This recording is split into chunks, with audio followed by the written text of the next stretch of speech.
Can you increase your joy? And why should you do that? I'm your host, Tina Yeager, and welcome to Flourish-Meant, where I had the privilege of interviewing author, speaker, and comedian Carrie Murphy at the National Religious Broadcasters Convention. You might hear a little bit of background noise, but it's totally worth listening to her interview. She's delightful, and I know that she will lift your hearts. I look forward to sharing this interview with you. In the context of humor, you speak a lot of different messages to women. Yes. What is your favorite topic to speak into the hearts of women? I love that question. It's such a good question. For a long time, I thought that my personality had no place in the church, that I was made for something to do for Jesus. And in order to do that, I had to sort of change or become something else.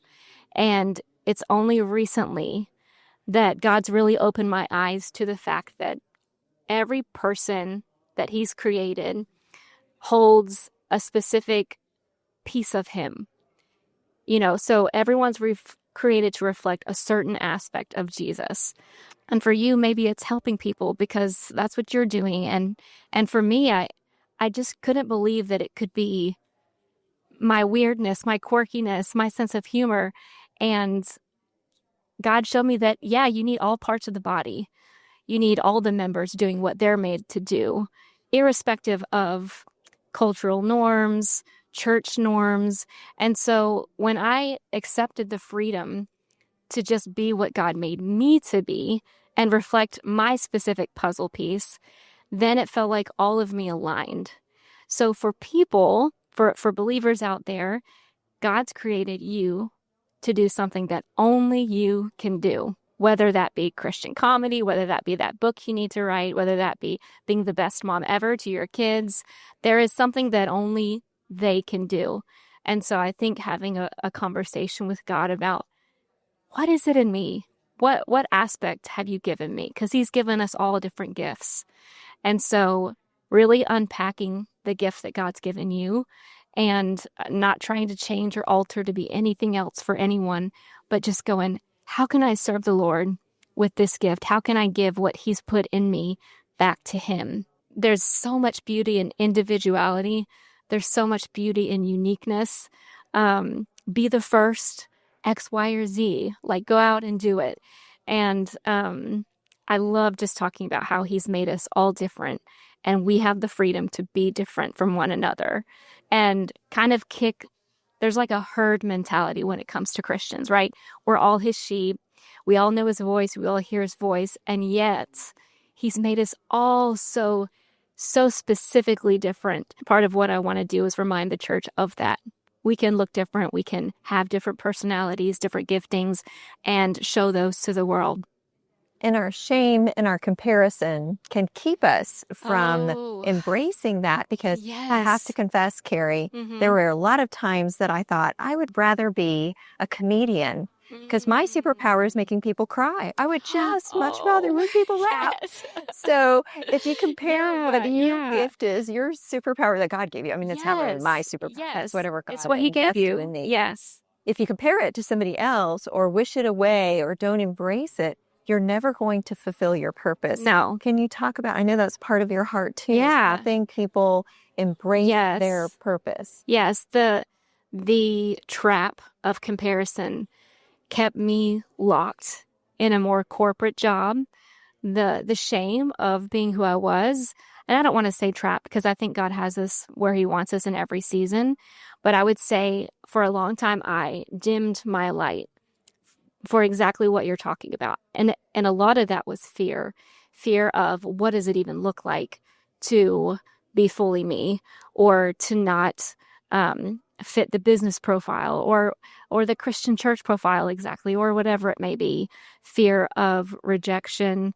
And I think wholeheartedly running to Jesus with that, if you have and feel in your heart His acceptance, and you feel Him smiling at you about your gift or your being, which He does, when you feel His gaze, everything else fails in comparison. And ask Him for bravery too, because I think it takes bravery. It takes courage to trust your gift, to have confidence, to put it out there in the world. It's just between you and Jesus, and only you and him know what it looks like. So put down the roadmap and talk to the one who built the road, you know? And I know that sounds simple, and it's not. It's so hard. And I still all the time feel like, okay, am I doing this right? Is this too crazy? Is this X, Y, or Z? And even in my own field, and maybe in your own field, you can look and see people, maybe they're not the opposite of you. Maybe they're doing exactly what you're doing, but in a different way. You know, there's other Christian comics, and I think keeping our eyes on the prize of Jesus is what quickly washes away the gaze of everyone else.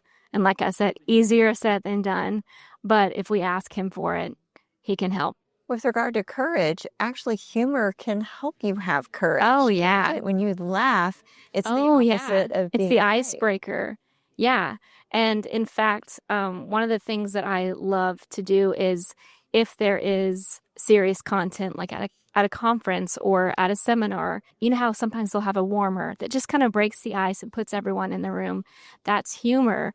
And we can bring that to God. You know, Jesus has given me some of my best jokes for real. And so I think he's a funny God. I do. In the Bible, when Jesus is a great storyteller and he uses absurd images, exaggeration. Jesus was a compelling, funny speaker. And so we can bring that to him too.